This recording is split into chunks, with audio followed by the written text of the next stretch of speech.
I'm Sharania Shams. We just heard Cavs coach Kenny Atkinson confirm their exciting pursuit of LeBron James. What are you hearing about timing of LeBron's decision? MJ, every day LeBron James inches closer and closer to a decision. It's decision time for LeBron James because all the information for the most part is in. GMs, presidents, owners, they've all been heard from. They're continuing to have conversations with agent Rich Paul here this week as well. Players have also reached out to LeBron James to recruit him. And yes, all the voice notes have also been listened to. And rosters have been set around the league. The decks have been set. And the leading suitors have been Cleveland, Miami, Golden State, Philadelphia, and Minnesota. And what we know definitively is LeBron James has made it clear privately that he wants to go somewhere where he can compete for a championship, somewhere where he feels like he finds that happiness from a team environment and culture that he feels he can uplift. And the big thing here is this is not going to be a financially driven decision. So that gives LeBron James the ability to hear from teams that have the minimum, have other exceptions, have salary cap space as well, and also be allowed to take his time through this decision. All right, Shams, thanks for that update. Don't go too far. We're going to check in with you a little later. Now, LeBron is still putting up numbers as last season he was one of just 4 players to average 25 and 5 on 50% shooting, joining Giannis, Jokic, and Şengün. Earlier today, Austin Reeves talked about LeBron leading the Lakers. I don't know if I've honestly processed it yet. I mean, I kind of was thinking about it last night when I got here. Starting a season without, him being on the team is going to be different for me. That's kind of all I've ever known is him being around, joking around, acting like he's 15. But, that's his decision. And, like I said, anytime I talk, I've got nothing but love and respect for him. And, let's play some golf soon. Not golf. All right, here in the studio with Tim McMahon and, of course, Big Perk, Kendrick Perkins joining us now. Perk, it has been about 2 weeks since LeBron and the Lakers parted ways. So, all things considered, where is the best option for LeBron? Back home, and I think he already knows that. I think he's embracing this moment to just feel love, right? Get all the calls, get all the text messages so he can continue to feel love and appreciate it. But I'm pretty sure that LeBron James and Rich Paul both know where they're headed. And in my opinion, it's, to this point, the best place is Cleveland. I mean, they have all their pieces still intact. When you think about this team, yes, they fell short. Yes, there was a disappointment in the conference finals the way that they went out. But you add LeBron to that roster, he's going to impact Donovan Mitchell. He can impact James Harden. He definitely can impact Kenny Atkinson. And by the way, if they do want to seal a deal and get LeBron to Cleveland, can we please pause with Kenny Atkinson doing any interviews? You don't want to scare him off. Don't want to scare him off by saying the wrong thing. So pause with Kenny Atkinson, and I'm pretty sure LeBron wants to head back to the crib. Perk said, be cool. All right. Tim, what do you want the outcome to be for LeBron? Listen, I want the storyline of him going home again. It started in Cleveland for him. It's only right that it ends in Cleveland. It would be weird to see him put on a uniform that he's never put on before to end his career. But this is the storybook ending. And I do think storyline matters. He's had a film crew following him around. That's going to continue this year. There will be a documentary. The storyline matters. Now, just like if I'm playing NBA 2K, what do I want to see? I'd like to see him in a Denver Nuggets uniform playing with Nikola Jokic. I think that would be fascinating to kind of turbo boost another contender in the Western Conference. But as much as it pains me to agree with Perk, coming home for the 3rd time, finishing it where it started, that's what makes the most sense if I had a vote, which clearly I do not. Who does at this point? Wait, Perk, I heard you react there a little bit to the Denver possibility there. Yeah, I'm not mad at. I wouldn't be mad at that. I mean, LeBron and Jokic, definitely puts them back in the thick of things. They could get him with OKC and the Spurs, but again, to me, it's just the writing's on the wall that he's probably going to be heading back to Cleveland. I don't see it working with Miami, but I would love to see or hear some more conversations from Philadelphia to see what type of pitch are they actually making to try to draw him to the 76ers. I know you just breezed by it, but you know your audience because you said Miami, and we will leave it at that. But wait, Philly. Philly is intriguing. How many basketballs are they going to play with? Stop it. I'm just asking. Embiid's got to touch it. He's got to get it down to the low post. Jaylen Brown clearly wants it. Tyrese Maxey's their best player. Like, how many basketballs are you going to have on the floor one time? I mean, we saw him sort of sit back a little bit this year and dish it out a bit more and take a secondary role. LeBron is capable. He's capable of playing any role if he's choosing. What's he choosing? Yeah. We shall see. Maybe he loves to keep us in anticipation. I get it. It gives us more stuff for the rundown. Okay, from the king to the alien, Spurs big man Victor Wembanyama has agreed to a 5-year, $252 million maximum rookie scale contract extension. So here's the math.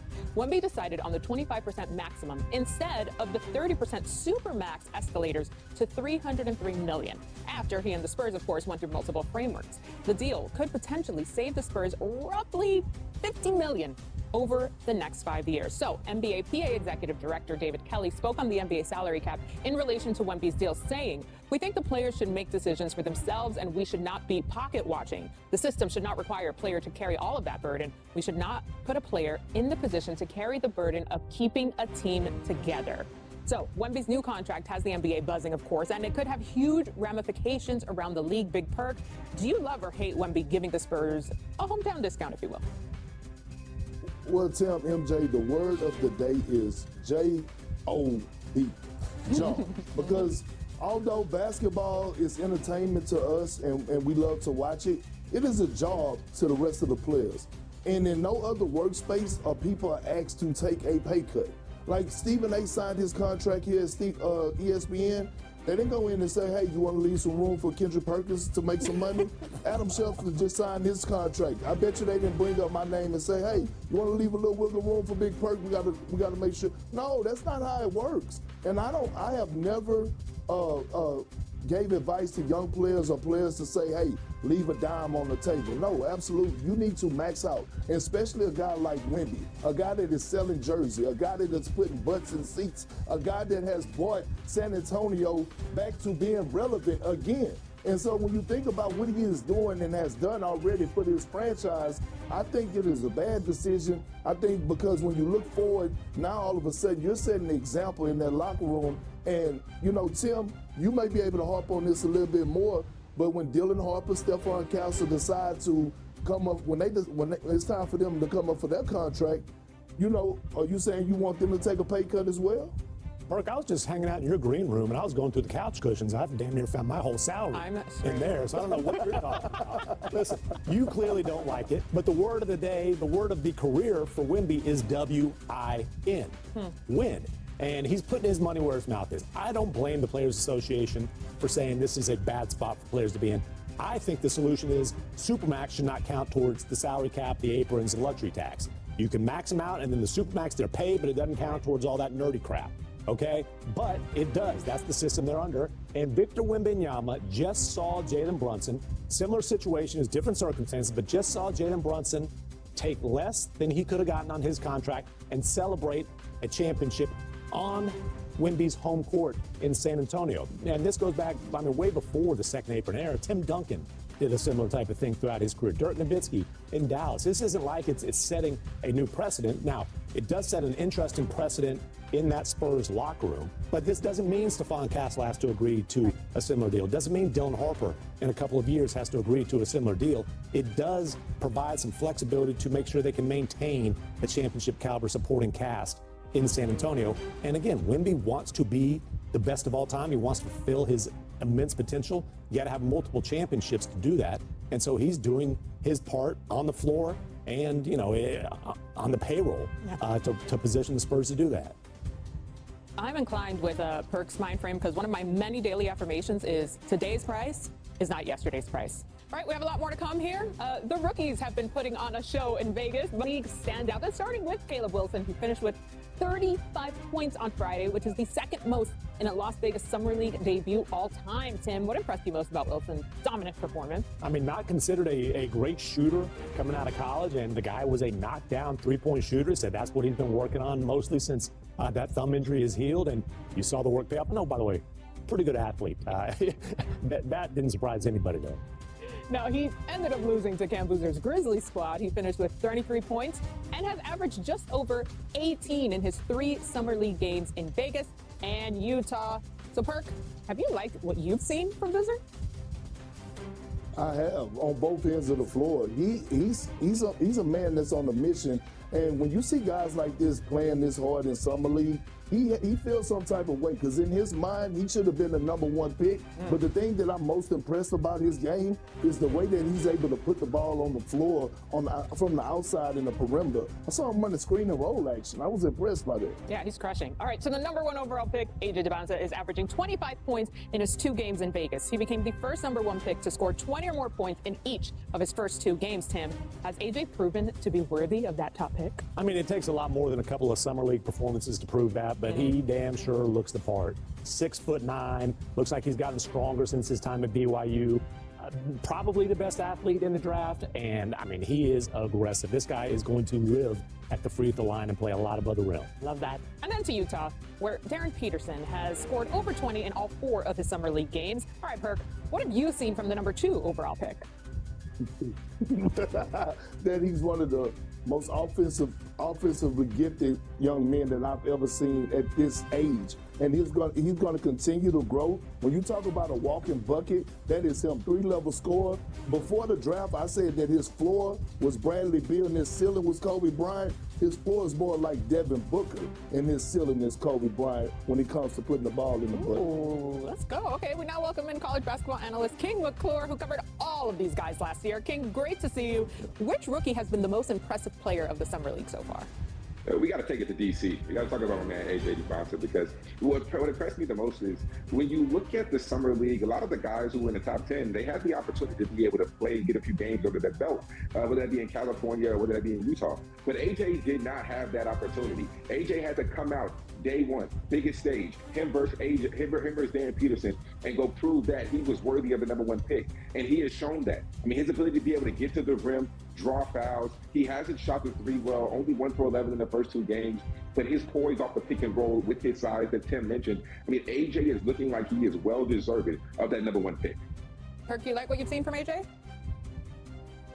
I do, and I like what I see from a lot of the guys in the lottery as well. And I'm gonna take a little shift. I love what I'm seeing from Burries from Milwaukee that was drafted from Arizona. When you talk about one of the most underrated guys in this draft, he has been tearing the summer league up. His shooting splits have been phenomenal. Him being efficient. And so when you think about just how deep this draft is, when you look at what Caleb Wilson, what he did in his first outing, like Tim said, he's not even known for a shooter, but he came out and had 7 3-point shots, 7 made threes. And when you talk about Darren Peterson, like, again, offensive talent, like being able to score the ball, I don't know if it's a shot that he made that I seen touch the rim. Like everything is all net all the time. He's great on the ball. He's great off the ball. You can run multiple actions for him, and he's just getting started. Like as he continue to watch film, as he continue to learn how to pick his spots, he's going to be so dangerous offensively. I expect him to come into the league averaging 22 to 25 points in his rookie season. This is going to be one hell of a rookie of the year race. You've got all 4 guys at the top of the draft stepping into featured roles, and they look like they're ready to hit the ground running. Last year, it was Cooper versus Khan. I think this might be a 4-way rookie of the year fight for the ages. Ooh, I love that for us. Okay, the Bulls and Jazz play tonight on ESPN. We don't expect Darren Peterson to play since they played yesterday. Caleb is coming off an incredible debut. So, King, want to bring you back in here. How dangerous of a rookie can he be if he shoots at a high clip? You know, I don't want to overreact to just one game, but I was so impressed with Caleb Wilson. And it wasn't the fact that he could knock down threes. It was the types of threes in which he was knocking down. I mean, they were off the dribble. They were isolation one-on-one. They were off the screen and roll.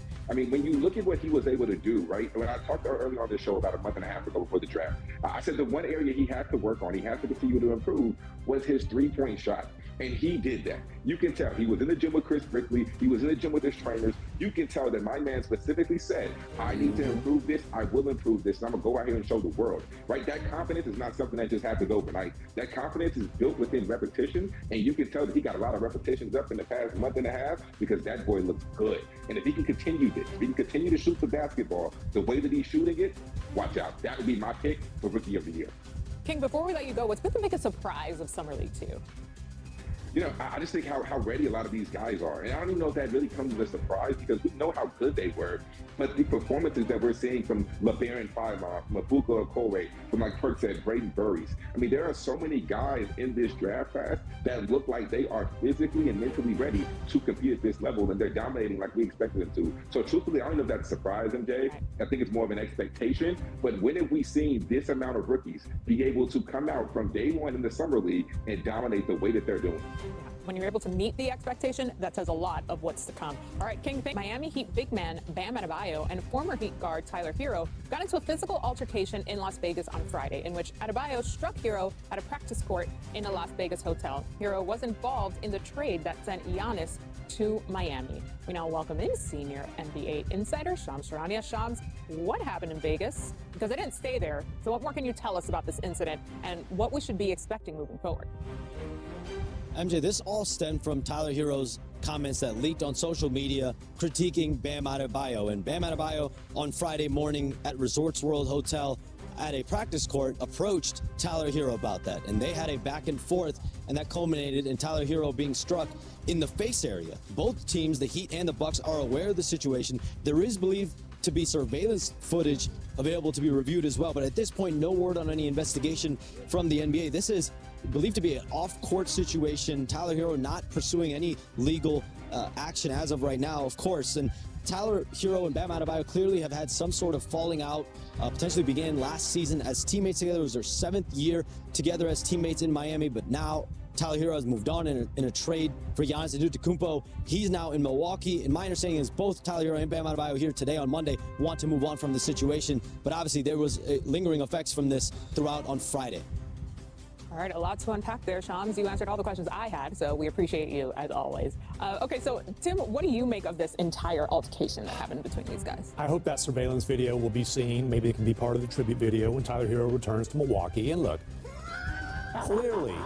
clearly, it was just a little love tap from Bam. Because look at Bam's arms. Look at, come on now. If Bam wanted to wind up and throw a punch, this is going to be Draymond on Jordan Poole type of situation. So. Now, my deal is this. I've got a suggestion for the league. I'm all about trying to get the salaries up, get that revenue up. And so, Perk, I think you might like this. If players got beef, they all go to Vegas during the summer. Let's incorporate it into the halftime shows, okay? If Bam's got beef with Tyler Hero, you challenge him to a boxing match. Jayden Brown, you feel some sort of way? A sanctioned event? Yeah, you feel, put headgear on. We care about player safety, but let them go around. Jayden Brown, you feel some sort of way about the way things ended in Boston? Call Jason Tatum out. We can get a ring out there, or maybe just do it like little half, the half-court logo. Let them go a little bit. Three-minute rounds. Let them get their aggression out. Hey, we'll televise it on ESPN. I promise that. It'll boost ticket sales. It'll boost ratings. I am just here to help, okay? And that is my suggestion. Are you mediating at this point? I'll referee the damn thing. Hey, listen, I'm not mad at that, Tim. I swear I'm not. I mean, listen, this situation right here is the true definition of catching somebody in traffic. I'm gonna catch you in traffic. That's the term I use. But I'm not mad at the boxing idea that you have, because we used to do that when we was in the locker room in Boston. We kept a set of boxing gloves, and if anybody had some beef or some tension, they was able to duke it out, and then we move on. Again, let's not make this a big deal. Everybody's good. Shams just basically reported that Tyler Hero don't want to move forward with trying to press any charges. Things happen. Okay, they're not teammates anymore. They don't have to like each other. They don't have to tolerate each other. Cool, no big deal. All right, no big deal it is. I think there's more tea, but wait, who'd you box, Perk? Come on, I want to know who you box in the locker room. First of all, there's no way anybody that Perk went up against got up. All right, we got some more news from around the league. John Morant is looking forward to his relocation to the Pacific Northwest. So with fresh air in Portland comes a fresh start. The two-time All-Star guard was traded to the Blazers a couple weeks ago and is leading into the outdoors of it all, fishing, kayaking, and cleaning up all things persona. Here's John. What's the biggest misconception you'd like cleared up about you? That I would like cleared up? Yeah. I think you know the answer to that. No, my image. Yeah. Yes, sir. How do you feel like you are perceived? A bad guy. Yeah. Okay. Who are you? I'm Ja.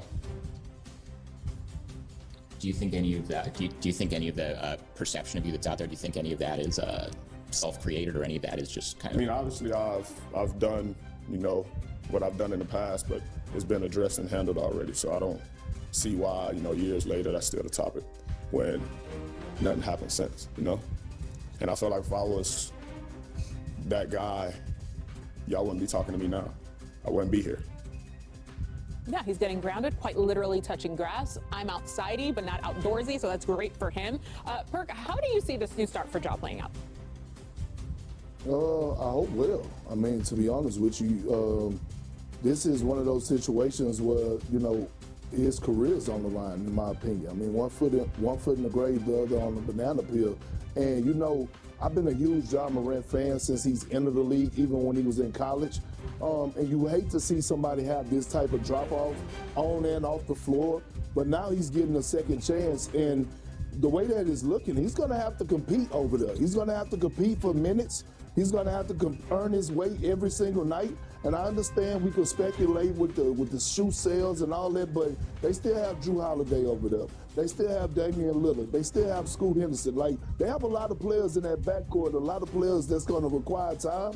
The only thing that I want to see is Ja Morant come in and have a positive impact where Portland doesn't take steps backwards. Like, they have to continue to grow and make the playoffs like they did this past season.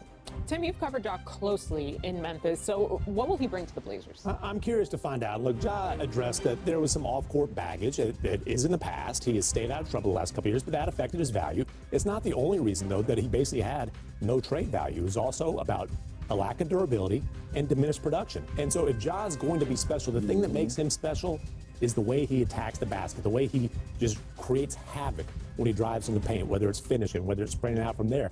That's also one of the reasons that he hasn't been able to stay on the floor. When you're high-flying around giants around the rim, you tend to fall hard. So for him to make the kind of impact to get his career back on track in terms of being a superstar, he has to attack with reckless abandon, but he needs to stay healthy too. And those two things don't necessarily go together. It sounds like he's trying to find a balance on all things there, so we'll see how it plays out in just a couple of months. Okay, coming up, Paige Buckets has the Wings soaring while the Aces caught a fever last night in Vegas. Monica McNutt joins the show to break down a wild weekend in the W. That's next on NBA Today. Confidence is at an all-time high. Our goal is to win championships right now. Behind the back, oh my! This year, we're just motivated. Huge three for Kelsey Mitchell. We got a pedigree to be special. I think that we have a chance to be really dominant. Get it how I live it. I live it how I get it. Up and in! This year's team is special. We had a lot of different weapons. Right wing three is good. Rumbling all the way in. It's always going to be a championship for us. Like, that's going to be our mindset. Look at these ball movements. Caitlin Clark has her first free 10 ups. Are we having fun yet? Culture that we've set. We know what Fever basketball is all about. Back now to Vegas, where the Fever hit the jackpot against the Aces. Let's take it to the highlight here. These two teams squared up, and man, what a show. Pick it up in the first. Caitlin up against Asia. Ooh, deep three by Clark. Puts the Fever up by 5. Second quarter now. Aaliyah Boston getting down and low. Gets it over to Kelsey Mitchell. Oh, and 1. Fever up by 13 at this point. All right, under 2 in the second. Asia, come on. Nice jumper. 20 points for Wilson on the night. Here we go. Final seconds before the break. Kelsey Mitchell, woo, sinks the 3, and the Fever lead by 11 going into the half. Here we are, third quarter. Cunningham, let's go. 20.6 threes for Cunningham on the night. Fourth quarter, Boston to Clark. Come on. The Fever win 109-75, the final score. So the Fever's 34-point margin of victory was second largest on the road in team history. The only larger road win came by 38 back in 2010 at Minnesota. We now welcome in our WNBA analyst, the one and only Monica McNutt. Good to see you, sis. Okay, so the Aces had a wild weekend, an 82-point swing between Saturday's 48-point win over the Mercury and Sunday's 34-point loss to the Fever. My head is still spinning. It is the largest point differential from one game to the next in WNBA history, Monica. What's your biggest takeaway from the extreme highs and lows of the Aces weekend? You know, MJ, I'm old enough to remember last year being one who called the Aces out, just accumulating it to fatigue, having been to so many championships, and they figured it out. Now, I think at this point in the season, this group, which retained its veteran core, understands that there are some simple things that they have to clean up. One, they've been turning the ball over way too much, and there's some defensive principles that I think that they have allowed to fall by the wayside just a bit compared to when they're playing their best basketball. I'm not too alarmed. I think part of why these deficits look the way they do in the final score is that Becky Hammond decides she's going to just go ahead and pull her squad as opposed to having them continue to play in a game that is probably a lost contest. I expect the Aces to come out with a measure of intensity and seriousness post All-Star break without question. Yeah, they have to. It's sort of riding the ship on that point. But on the Indiana side of things, a big part of their success this season has been Kelsey Mitchell, who is second behind Asia Wilson in points per game this season. Crazy. What has impressed you most about her this season?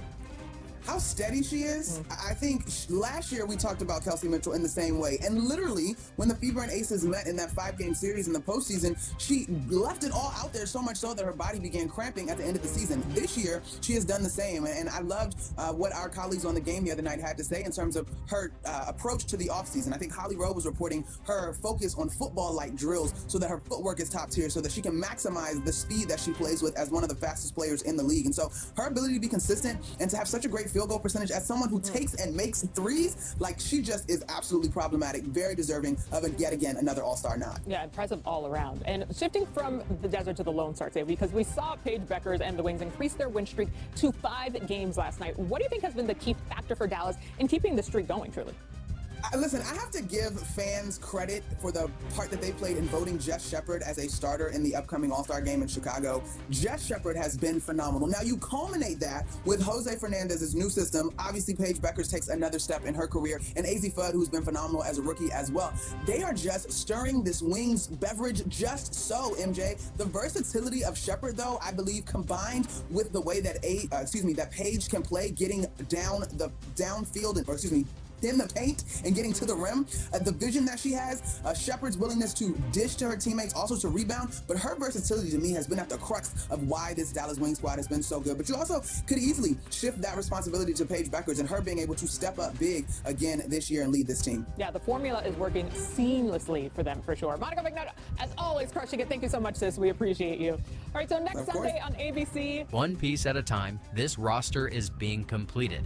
A center who just told the world he will run through a brick wall for this franchise. A 3-time champion who beat out the Warriors and the Knicks to bring veteran winning culture to the backup front court. A 24-year-old 6'9" forward on a $3 million deal that the Philadelphia 76ers are going to regret watching slip away. And Jonathan Kuminga still being actively pursued on the trade market as the one piece that could transform this construction from legitimately competitive into genuinely dangerous. But while the Lakers are building, the rest of the Western Conference is not standing still. The Phoenix Suns just landed the exact athletic wing the Lakers were reportedly interested in. A 28-year-old with elite vertical leaping ability and defensive versatility who will make every regular season matchup between these two organizations considerably more interesting. And Frank Vogel, the man the Lakers fired after the championship he built here, just signed with the Golden State Warriors to build the exact defensive system that helped him win the title in purple and gold. The pieces are falling into place. The rivals are strengthening. And somewhere in New York City, at a celebrity event starting Thursday, the most important free agent decision in basketball right now is about to be made public in a moment that could define the entire Western Conference before training camp even opens. Subscribe and hit the notification bell. Let's get into it. Before examining what the Lakers added around him, before analyzing the rivals who are strengthening while Los Angeles finalizes its construction, before getting to the announcement that the basketball world has been waiting for, the man at the center of this entire offseason needs to be understood in full, because what Walker Kessler said this week changes the emotional register of everything else this franchise is doing. Kessler was officially introduced after signing a 4-year, $130 million contract as part of the sign and trade agreement with the Utah Jazz. 2 unprotected first-round draft picks in 2031 and 2033, 2 first-round swap rights in 2028 and 2030, the most expensive center acquisition this franchise has made in years, built on the specific understanding that Luka Doncic needed this specific type of player to unlock the highest possible version of what his offensive system can become. Kessler acknowledged all of it, not in the deflecting, humble professional language that newcomers often reach for when the weight of a contract demands comment. He named the draft assets specifically and connected their significance directly to his personal competitive obligation. His exact words deserve to be quoted without paraphrase, because the directness of them is the entire point. It makes you feel a certain way when you know an organization believes in you. With what the Lakers have invested, they're showing that belief in a monetary value, not just with money, but in draft assets. If I know they have that belief in me, I'm going to run through a brick wall for them. That's how I've been wired my whole life. Run through a brick wall. That is not the metaphor a player reaches for when he is managing organizational expectations or performing for the media. That is the language of someone who has genuinely processed the cost of what it took to bring him here, and who has decided that cost creates a personal obligation that he intends to honor through maximum competitive effort rather than comfortable professionalism. The basketball dimension of his comments was equally specific and equally revealing. On the partnership with Doncic, he said, "Doncic has such a big presence on the court. It makes it a lot easier for all four guys around him to do what they need to do. I can play defense for him, set great screens, and get him some assists. It's going to be a lot of fun." The specific role clarity in that statement matters enormously in the context of a player who is being paid $32.5 million annually. He did not talk about his own scoring opportunities. He did not reference how the offense will create shots for him or how his three-point shooting development will add a new dimension to his game. He talked about what he provides for Doncic, defense, screens, and the interior finishing that Doncic's creation will generate. A center who defines his contribution through what it enables for the franchise player, rather than through what it generates for himself, is a center who understands his role with the kind of clarity that makes a partnership succeed from the very first training camp session. He also confirmed that the shoulder injury which ended his season after 5 games in November first surfaced during his college career before worsening last season. He is fully on schedule. The medical staff's timeline has not been disrupted. He arrives at training camp in October expected to be ready for full competitive contact. The brick wall quote traveled across every major NBA platform within hours of his availability. And the reaction it generated was not the measured enthusiasm of fans who appreciate a solid organizational signing. It was the genuine excitement of a fan base that has been waiting for a center they can genuinely believe in, and who just watched that center communicate in plain language that the belief runs in both directions. The Los Angeles Lakers officially announced the completion of Kevin Looney's signing on Monday, and the specific competitive dynamic that produced this deal deserves its own examination, because the Lakers beat out the Golden State Warriors for a player who spent a decade winning championships in Golden State, which is either a statement about organizational prioritization or a genuinely rich competitive irony, depending on how you choose to read it. The reporting trail on Looney's free agency tells the full story. Mark Stein and Jake Fisher reported on June 28th that the newly crowned Knicks were eyeing Looney as a potential Mitchell Robinson replacement if Robinson departed, which he ultimately did, signing a multi-year deal with the Boston Celtics. Scoop B. Robinson reported on July 2nd that a reunion with Golden State was firmly on the table for both sides, with LeBron James' own free agency decision specifically cited as the variable holding the Warriors' offseason planning on pause. Once the LeBron situation clarified enough for the Warriors to move forward on other roster decisions, they pivoted to Charles Bassey instead. The Knicks landed Andre Drummond, and the Lakers signed Looney. The basketball argument for bringing Looney to Los Angeles centers on something that statistical analysis consistently undervalues: the specific understanding of winning basketball that accumulates across championship-level postseason experience rather than through raw performance data. 3 championships with Golden State means 3 separate playoff runs where defensive positioning, offensive patience, and the specific situational intelligence that only comes from high-stakes minutes were required to continue advancing.